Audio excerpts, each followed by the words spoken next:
Bonjour tout le monde, Caroline, conseillère en voyage chez Voyage en route. Aujourd'hui, je vous parle de l'application Universal Orlando Florida. Donc, une application qui est entièrement gratuite et qu'on vous recommande d'installer aussitôt que vous avez procédé à l'achat de billets ou à l'achat d'un séjour. Alors, la première chose intéressante à savoir, c'est que on peut aller créer un compte dans cette application. Donc, il suffit de cliquer tout en bas à droite de l'image sur le profil. Rendu ici, on voit que mon compte est déjà installé. Ça va vous servir à plusieurs choses. La première, comme vous le voyez sur presque le milieu de l'écran, on a un bouton qui va permettre de vous connecter lorsque vous allez participer à l'attraction Illumination Villain Con, qui consiste à utiliser un fusil pour tirer sur des méchants. Donc, pour comptabiliser vos points, vous aurez besoin de connecter votre compte. Donc, c'est gratuit également. On voit également sur la portion à gauche de l'écran en haut la possibilité d'aller ajouter une carte de crédit et de relier également vos billets de parc directement dans l'application. Alors, c'est vraiment utile, ça évite de se traîner des billets qui sont en carton et la carte de crédit directement dans le compte va vous permettre de faire, par exemple, une commande mobile pour vos repas. On voit également au milieu de l'écran un petit cœur qui indique favoris. Alors, ici, ça permet d'aller faire des sélections autant d'attractions, de spectacles que de restaurants et de regrouper dans une seule section, une seule portion de votre application tout ce qui est finalement important pour vous et d'avoir un coup d'œil assez rapide, comme par exemple ici, on peut voir que l'attraction que j'aimerais aller faire aujourd'hui, Despicable Me Minion Mayhem, est simplement à 5 minutes d'attente. Donc, c'est quand même assez pratique. Je vais retourner sur la page d'accueil de l'application ici.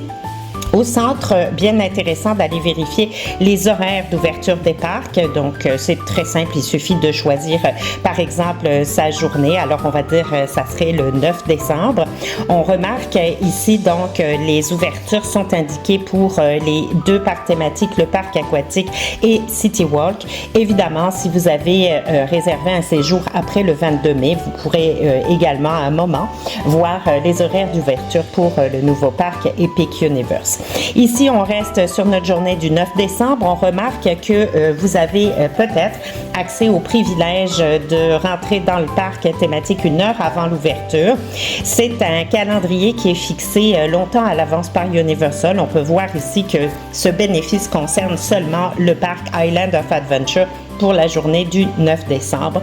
Donc, le parc serait ouvert de 9h à 19h, mais si vous résidez sur le site de Universal ou si vous avez acheté avec nous des billets d'entrée qui comprennent l'option Parc to Park et des billets d'au minimum 2 journées, bien, vous avez également accès à ce privilège-là sans rien payer de plus. On remarque les horaires d'ouverture du parc suivant, Universal Studios, de 9h à 19h.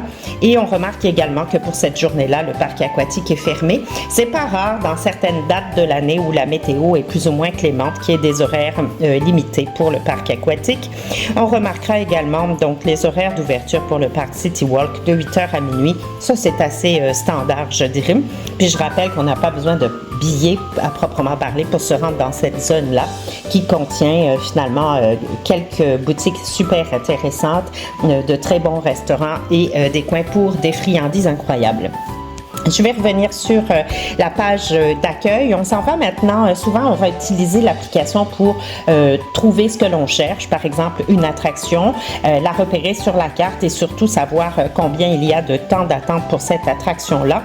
Le bouton principal que je vais vous recommander d'utiliser, c'est tout simplement Map, donc sur le côté droit de la carte ici. Par défaut, l'application est réglée pour vous montrer les attractions, donc les rides. On va remarquer tout en haut de l'écran, vous avez un autre sélecteur qui est un petit peu plus discret, qui vous propose, par exemple, d'aller voir les attractions qui comportent du 3D, 4D ou qui sont plutôt kid-friendly ou, mettons, qui pourraient mouiller, comme par exemple les attractions aquatiques ou les water rides. Ici, on voit, par exemple, c'est ça que j'ai choisi de vous montrer ici. On voit que, évidemment, elles sont majoritairement dans le parc aquatique, mais quand même, le parc Universal Island of Adventure vous offre 3 attractions qui vont éventuellement éventuellement vous mouiller. Je vais enlever cette sélection-là et on voit à ce moment-là absolument toutes les attractions sur le site.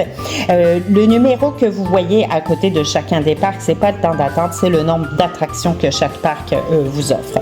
Si je m'en vais toujours tout en haut de l'écran, cliquer sur la petite flèche à côté de Ride, on va pouvoir voir qu'on pourrait faire des sélections différentes pour aller voir par exemple seulement les spectacles, seulement les repas, seulement les boutiques ou tout simplement votre hôtel. Je vais aller sélectionner les hôtels.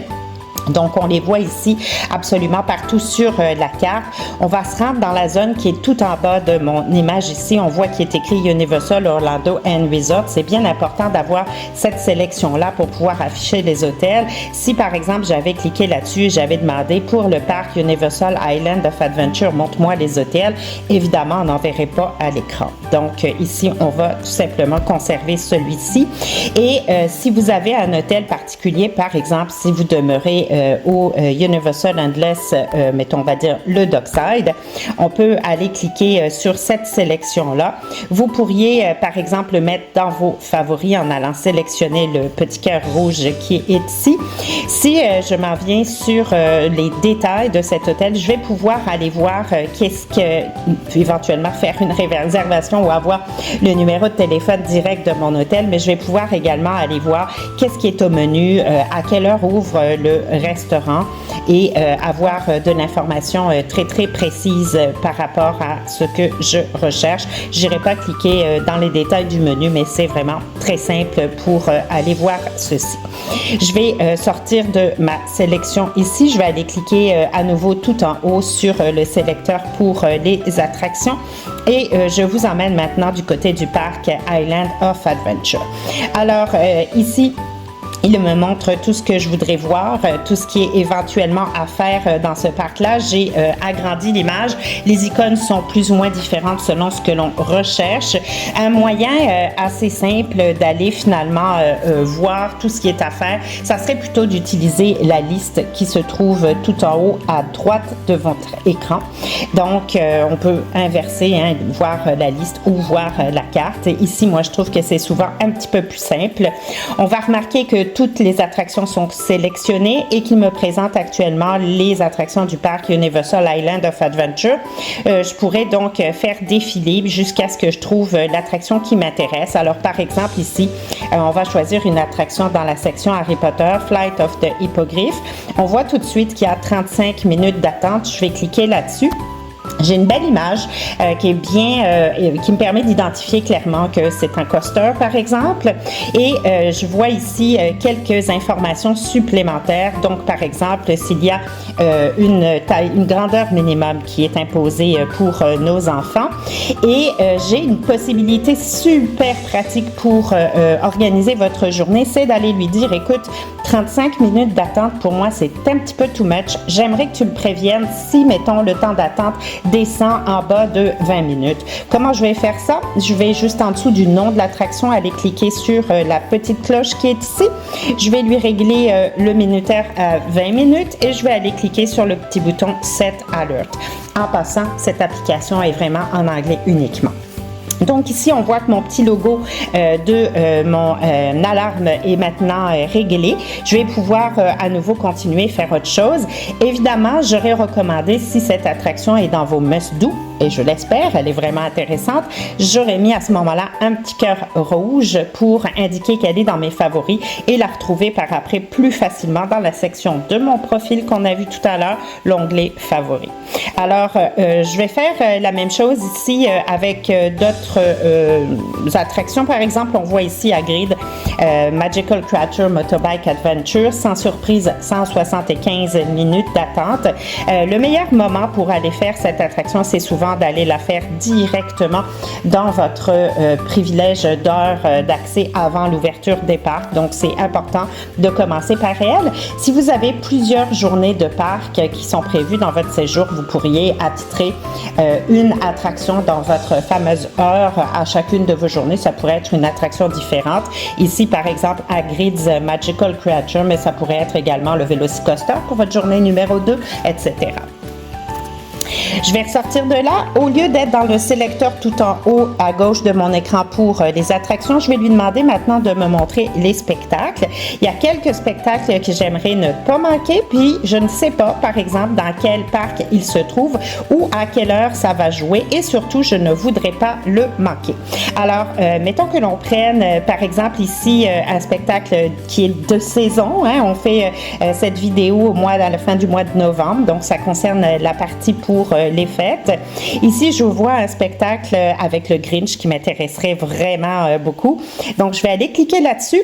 Je vois une belle photo qui confirme que c'est avec le personnage que je recherche. Je vois qu'il y a plusieurs heures qui sont offertes pour la journée. Je pourrais aller faire défiler. Puis je vois, à la fin de la journée, vers 17h30, juste avant le souper, ça serait pour moi le moment idéal. Je vais aller cliquer là-dessus et je vais lui demander à l'application de m'envoyer un petit alarme, un petit rappel pour ne pas oublier cette activité-là. Je vais choisir 30 minutes parce qu'évidemment, c'est quelque chose qui est populaire et je vais le régler également. Alors voilà, on a fait un petit tour pour les attractions. Vous avez compris le sélecteur tout en haut qui vous permet d'aller choisir diverses choses à regarder. Juste en dessous, vous avez plusieurs filtres que vous pouvez ajouter. Vous avez également dans l'onglet qui se trouve juste en dessous également un sélecteur qui vous permet de changer de parc. Si vous voulez par exemple voir maintenant les attractions, les spectacles dans le parc Universal Studios, ben, vous allez pouvoir faire votre sélection ici. On pourrait dire j'aimerais ça que tu me montres un spectacle qu'il faut absolument pas rater. C'est le Cinesationnel, donc on voit qu'il joue aujourd'hui à 8h. J'ai pas d'autre choix, c'est vraiment juste une seule heure. Lui aussi, là, je vais me mettre un petit rappel pour vraiment ne pas oublier ce spectacle-là et il est déjà placé dans mes favoris. Alors voilà, c'était une petite introduction. Je vous invite comme toujours à discuter directement avec votre conseiller en voyage si vous voulez avoir plus de trucs et de conseils pour cette application ou la durée complète de votre séjour. Je vous souhaite une excellente journée.